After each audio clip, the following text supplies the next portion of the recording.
Hey, welcome to BreitWerks. We are getting ready to install an oil cooler on this 74 911 engine. And I realized, oh, hey, there's probably one other piece here that would be interesting to document. So down here, you see a little bit of JB Weld. And that's a spot where the case can develop a leak.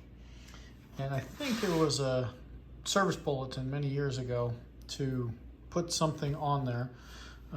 Porsche put epoxy on lots of different stuff, the back of the chain boxes, etc. And this was a place where they said to add it. So if you think your oil cooler is leaking, it's quite possible that it's where this there's a pipe in there, that this material gets very thin. You can actually visually see the pipe when there's no epoxy there, and we use JB Weld. It works perfectly fine. So we're going to get on with it, pressure test the oil cooler, and then get her installed.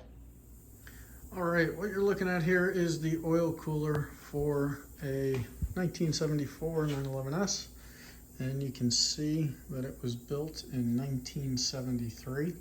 And what we're doing right now is we are pressure testing it.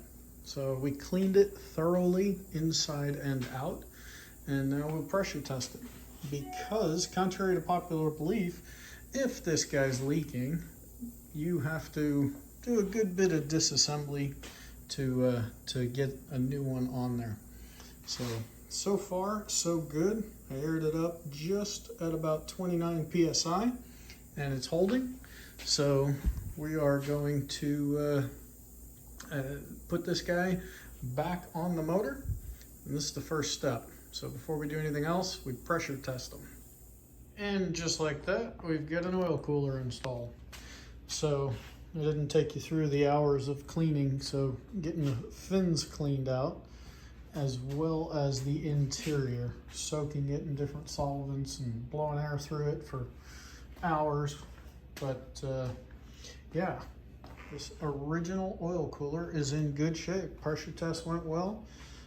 Put new O-rings in there, so torque it to 25 Newton meters, and she should be on her way.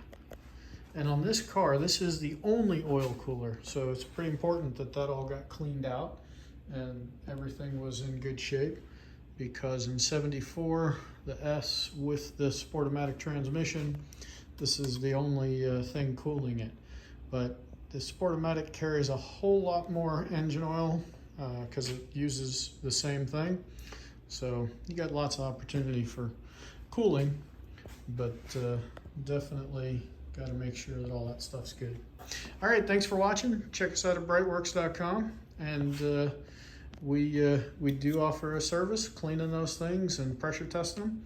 But if you like these kind of videos, hit subscribe. Thanks. Have a fabulous day.